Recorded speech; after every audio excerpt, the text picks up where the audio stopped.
Border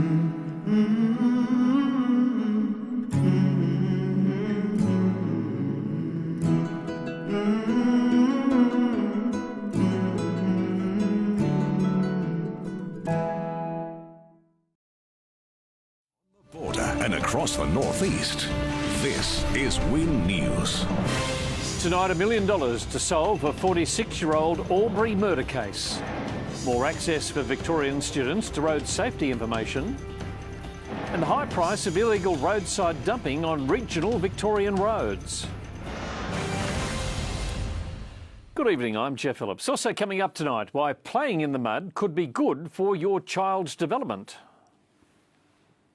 $1 million is being offered for information to solve a 4-decade-old Albury murder case. Corowa teenager Bronwyn Richardson was abducted and killed in 1973, but the person or people responsible are still at large. It's been a harrowing 46 years for Bronwyn Richardson's family. We grieve daily for Bronnie and for the life that she never got to live. The 17-year-old Corowa beauty queen was taken in the prime of her life and for no known reason. She can't rest in peace because she hasn't received peace. She shouldn't be where she is in the first place. And now that my father has passed away, he can't rest in peace either. 3 men have previously been charged with Bronwyn's murder, but those charges were all dropped. Police are hoping the increased reward will entice more information. We think we know what happened. We think we know who was involved. But we need to be objective about how we gather that evidence, and we need the community to partner with us and help us in that task so that we can bring justice for Bronwyn. We need the people who know to come forward. Bronwyn was last seen here on Smollett Street in Albury, being dragged into a pale green and white station wagon. From here, she was taken to a reserve about 6 kilometres west of Albury, where she was physically and sexually assaulted, before her body was found 2 days later in a Murray River lagoon. For a 17-year-old girl, that is a brutal end.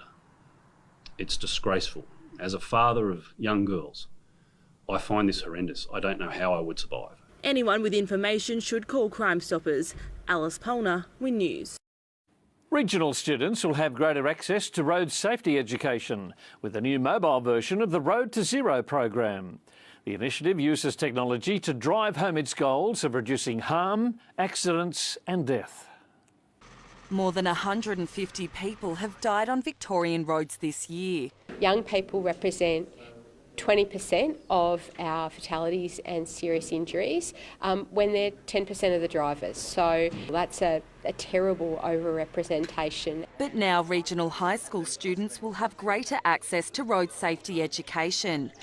The Road to Zero program will now travel out to schools, teaching better driving behaviours through interactive technology. We've always known that the younger you can start educating people, immersing people in key issues that are going to affect them for life, the better understanding and the better choices they can make. Students learn skills such as how to reduce their risk of accidents and information like the role of speed and how the human body's impacted in a crash. We've taught about how we can stop accidents from happening and how accidents do actually happen. It's made me think about it from a different perspective on how, when you go on the roads, how much it can impact on other people.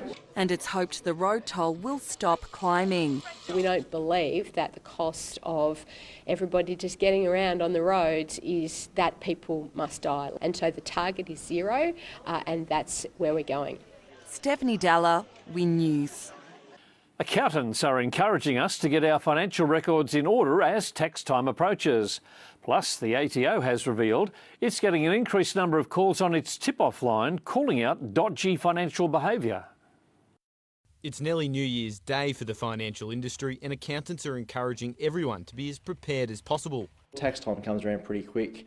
For those who don't have an accountant, typically their deadline to lodge with the ATO is the 31st of October.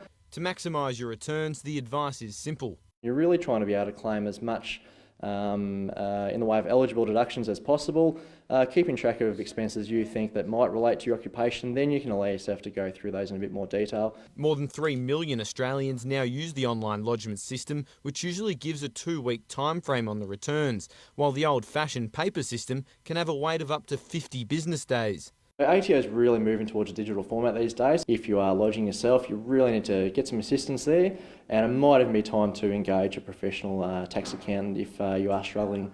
The number of people tipping off the ATO in regards to dodgy tax practices has increased significantly in the past financial year. More than 60,000 Australians are using the hotline to dob in an individual or a business. Tip-offs relate to underreported income. The second is cash economy or sales where people aren't being given invoices. Which has got the tick of approval from the general punters. Shouldn't be allowed for a start. We all pay tax and that's what it's there for. Will Hogan, Win News. Illegal roadside dumping is reaching crisis point in Victoria, costing millions to clean up each year. Regional Roads Victoria says dump rubbish is posing big risks to people and our environment, and we're being warned major penalties are in place. One of Victoria's worst hotspots for illegal rubbish dumping. We've been helped by the Department of Justice in cleaning up a lot of rubbish along the Jawara Creek. And like we're talking 140 cubic metres, it's been mattresses, fridges, everything like that. And there are plenty more illegal rubbish dumps littered across the state, costing Victorians millions of dollars a year to clean up. Probably 1,800 complaints about litter alone, and that's just Western Victoria, so you multiply that by 7 and you're getting quite a lot, and we're spending a lot of money on it. Authorities are urging people to stop rubbish dumping. As well as being harmful for the environment, it's putting human safety at risk. It's certainly a safety risk, and we'd hate to see things happen to people or cause accidents getting in and out of these forested areas or out of the way areas. And there are harsh penalties in place, including fines of up to $500,000 for dumping large amounts of rubbish in Victoria. The EPA says it's investigating and enforcing against incidents of large-scale industrial waste dumping. It's not a good outcome for anyone, and just the amount of complaints and that, the community really doesn't like to see it either. Anyone can report illegal rubbish dumping to the EPA. Stephanie Dalla, Win News. Benalla Council has adopted its new budget. The rural city has increased rates by 2.5% in line with the state government cap. This year we'll see $7.6 million go to the Capital Works program and just over $3 million to roads. $915,000 will go to waste infrastructure at the Benalla Landfill and Resource Recovery Centre. The Splash Park project will receive $800,000, while the Arundel Street Sports Precinct will be boosted with a $600,000 spend. Whether heading to the snowfields or road tripping down the coast, authorities are reminding school holiday drivers to plan ahead. While authorities prepare for an influx of holiday traffic, drivers are being reminded to prepare for hazardous conditions, including snow, ice and hail these school holidays. Those heading to the snow should be equipped with snow chains and fit them when required. Police warn they'll be monitoring all roads for dangerous driver behaviour. University research has found adults living in regional or remote Australia had a 20% lower risk of being diagnosed with Alzheimer's disease. Pollution has been identified as a potential key factor contributing to Alzheimer's onset in urban areas. Dementia is the second leading cause of death in Australia. 500,000 people suffer from the disease, most of it due to Alzheimer's. We know that we're an ageing population, and the older our population becomes, the greater the number of people with Alzheimer's. New research highlighting that the air we breathe could have a major impact on the likelihood of developing Alzheimer's. There seems to be an association with air pollution. More air pollution, a higher risk of Alzheimer's. Professor Astle Bird backing that up with the analysis of data from 260,000 Australian adults, which revealed those living in regional or remote areas had a 6 to 9% lower risk of being diagnosed with Alzheimer's, but he believes there could also be other factors at play. From air pollution and green space and walkability to access to health services, all may have some role in determining our risk of developing Alzheimer's disease and living a long and healthy and happy life. The research firms up what many have suspected for some time, but protecting yourself comes down to individual health and lifestyle choices. Maybe less pollution, better sleep, etc., and that might be what comes from living in the country. That would be good, but I'm not suggesting that everybody living in the city suddenly move to rural centres in New South Wales to reduce their the risk of Alzheimer's. Samara Gardner, Win News. Still to come on Win News, a rare sight for visitors to the Australian War Memorial and how playing in mud can boost children's creativity.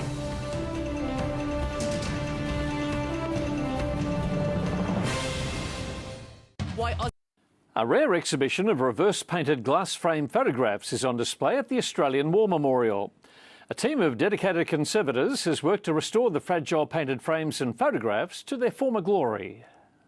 These war portraits are not just any old photographs. They've been lovingly decorated and encased in hand-painted glass frames. But what makes these treasures even more unique is that the decorations have been painted in reverse so that the designs can be seen through the glass. The objects are quite complex. They're made up of 3 distinct components. So the frame, the painted glass, and the photograph. Restoration of these precious and unusual items required extensive research to determine how the paintings should be treated. They ranged in condition, so there was some of them were in very good condition and some were showing really some active signs of deterioration, such as flaking. 12 of the 13 soldiers immortalised in the exhibition have been identified, but sadly one soldier is still unknown. Ironically, his frame containing the words "Forget Me Not." The maker of these rare and fragile frames is still a mystery, but the images do hold a couple of clues as to where they originated. A lot of the design elements, the waratahs and flannel flowers, are New South Wales-based elements, and so it always directed us to the New South Wales location. But you'll need to get in quick. The exhibition is only on until Monday. Natasha McFarlane, Win News. Students are being encouraged to play more outdoors, with one school taking it to the next level. They say mud play is especially important as kids spend an increasing amount of time in front of computer screens. Covered in mud from head to toe, it's a parent's worst nightmare. But these kids are clearly having the time of their lives.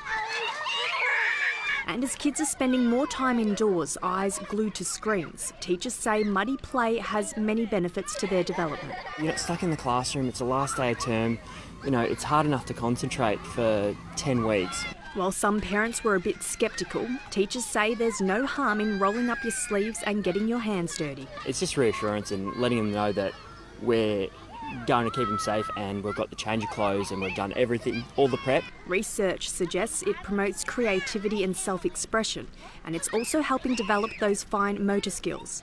But for these kids, it's all about who could get muddiest. I thought I'd make the most of it. Get my gumboots stuck in there, sliding on my tummy, doing belly flips. I was just lying down in it. Michaela Ortolin, Win News.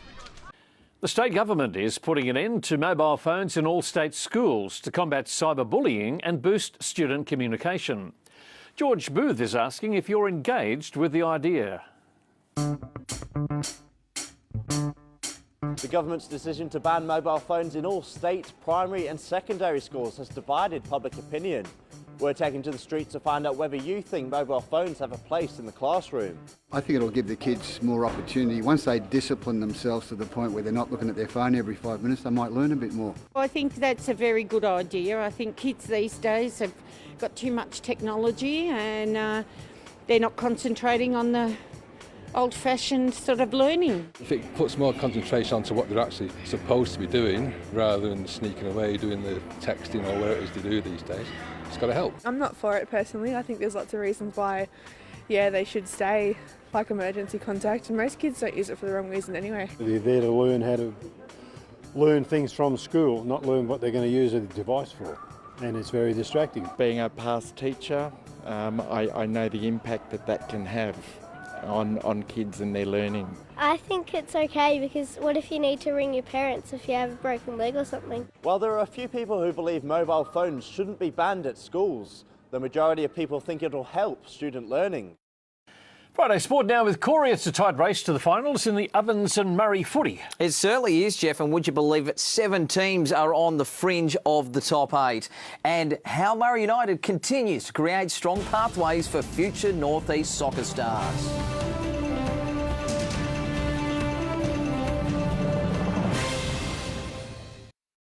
With 7 teams still in the running for O&M finals, most matches until the end of the regular season will take on extra importance. While some clubs have been surprisingly impressive, others will use the second half of the season to rebuild. Heading into the second half of the O&M season, teams are starting to eye off finals. Certainly the top 7 teams, there's not much between them, and there's 2 teams that probably come into the year are going to be unlucky to miss finals. Some clubs in the league have seen a big turnaround from previous seasons. The Wangaratta Rovers stand out as the most improved. They've coming off a season last year where they didn't win a game, so for them to be sitting 5th is a great result, and they're a good chance to make finals. But some aren't as competitive as they'd like to be at this point of the year. North Albury, Wodonga Bulldogs and the Roos currently have just 1 win under their belt this season. It'd be great to see them get a few wins in the last half of the year and progress towards a bigger season next year. As for finals predictions, atop of the table Lavington are confident approaching the latter end of the season. They've only lost 1 match to Wangaratta back in round 5. There's not much between those top 4 teams, between Lavington, Wangaratta, Albury and Myrtleford, so it'll be interesting to see which team plays the best footy at the most important part of the year. Around the grounds this weekend, Albury Tigers host Wodonga Bulldogs. The Raiders go head-to-head with the Panthers. North Albury play the Roos while the Rovers face Myrtleford. Wangaratta will play the Pigeons on Sunday afternoon. Bonnie Barkmeyer, Win News. The O&M's netball frontrunner Corowa is confident it can continue its strong form heading into the back end of the season. But with 7 rounds to go, many predict the top 5 will change before finals. After several narrow wins in the past month, the undefeated Roos know they're in for a fight if they're to remain on top of the ladder at the end of the season. We know going forward that the intensity of each game is only going to get higher as we go along. So yeah, it's been tough the past couple of weeks, but we're getting the wins on the board, so that's really exciting for us. Lavington's hot on Corowa's heels with only 1 loss for the season. Having that loss during the season, the monkey's off the back a little bit. So no, we're really looking forward to obviously another crack at them, but also we've got Yarra coming up and having another go at Wang at some stage. And with reigning Premier Wangaratta sitting firmly in 3rd, it's the 4th and 5th spots which is still up for grabs, with Yarrawonga, Wodonga Raiders and Albury all contesting a place in the first elimination final. Obviously Raiders had a really good game against Yarrawonga, which went a long way to keeping that 5th spot for them, but there's no reason why Albury can't push in there. I think that 5th spot's going to come down to probably the last round, which is really exciting. I think honestly, and like history would show, I think whoever makes the top 5 honestly has a shot at winning it, so that's really exciting as well. Alice Polner, Win News. In 2014, a group of fanatics decided to take football to the next level. They formed Murray United, the Border's first NPL side, and over the years the club's gone from strength to strength. It all began for Murray United 5 years ago, the first ever National Premier League club in northeast Victoria. They've set up a real pathway for young kids to strive to get to be a part of. And it didn't take long before Murray claimed its first victory, 4 rounds in against Nunawading City, an early indication of the excitement to come. A rivalry with Goulburn Valley Suns quickly developed, a local derby that still gets both sides fired up. We pinched a win against them over there on their home deck last year, and that was a pretty good moment to be a part of. Current captain Ashley Dunn's been there since the start. Celebrating his 100th game earlier this season, he was one of the first of many international signings to join the Army of Red. He's sort of the type of player who can build a team around, and essentially I think that's what's been done the last 3 or 4 years. The local outfits attracted big stars like Archie Thompson and Jade North. And with a strong focus on player development, the club this year waived Alec Mills onto Melbourne City, the first A-League signing to come from Murray. And now, with the Barranduda Fields development given the green light, the local outfit is confident it's only the beginning. It'd be great to see, Murray win a league or go really well in the FFA Cup and potentially jump in NPL1. Michaela Ortolin, Win News. And Geoff, that's it for sport. Corey, thanks for that. Chris is here with the weather. How's the weekend looking? Geoff, big showers on the way for tomorrow. The border looks set to copper drenching. I'll have the details next.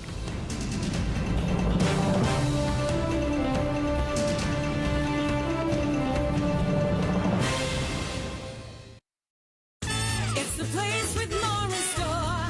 The village has it all. Get the things that you want.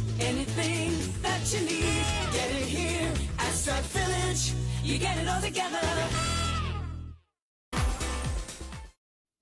Welcome back. Daytime temperatures were up to 6 degrees above the June average. Tonight's weather photo is from Karen. Karen captured an amazing sunrise. Incredible colours there, Karen. Thank you very much.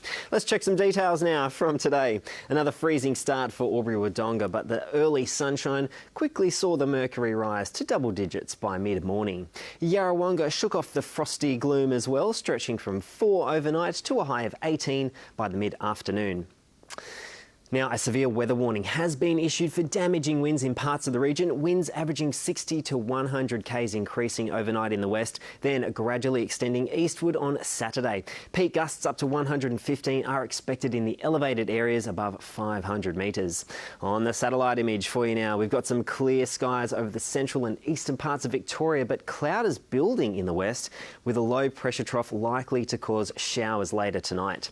On the synoptic, a cold front will move across the Bight tonight and then cross Victoria late tomorrow as an associated low passes near southern Tasmania. To the forecast, a very high chance of rain falling as snow above 1,100 metres in the evening. Also a possible storm in the west with some heavy falls. Add to that some strong cold northwesterly winds and a graziers warning has been issued for the region.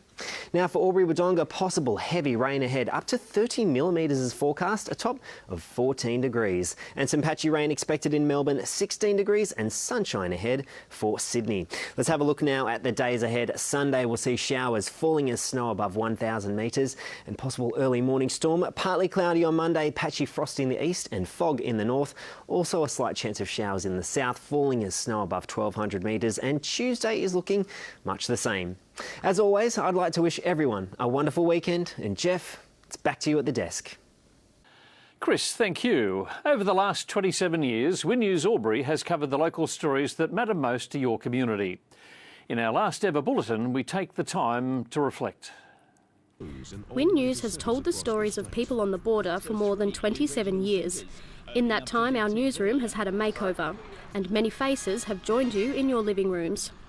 Natural disasters have torn through the border and northeast, but local communities have shown their resilience. Floods have left a trail of destruction across the region. Farming equipment has been inundated and livestock squeezed onto the smallest patches of dry land. In 1992, 16 of the Hume Weirs 24 gates were opened to release a build-up of water. Then, last year, the Hume Highway was more like the Hume River. 10 years ago, Black Saturday bushfires raged in Beechworth and Mudgegonga, claiming 2 lives. And in that same year, a fire escaped the Walla Walla Tip, burning 17,000 hectares of land near Gerodgery. In these tough times, community spirit has shone through and continues to do so.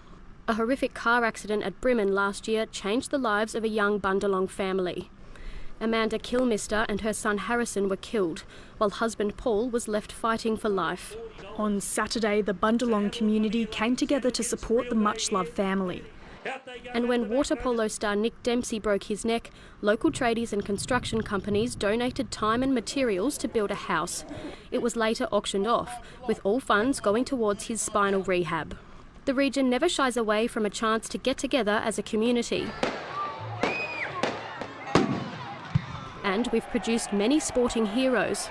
Basketball superstar Lauren Jackson started her career on the border. Jackson is considered the world's greatest female player. And teams across the region have had a taste of glory over the years. From all the Win News Albury staff, past and present, it's been an honour to share your stories. To all our staff who have put the news together over more than 25 years, my heartfelt thanks. And to you, our wonderful viewers, thanks for watching the bulletins, of which we are extremely proud. Good night.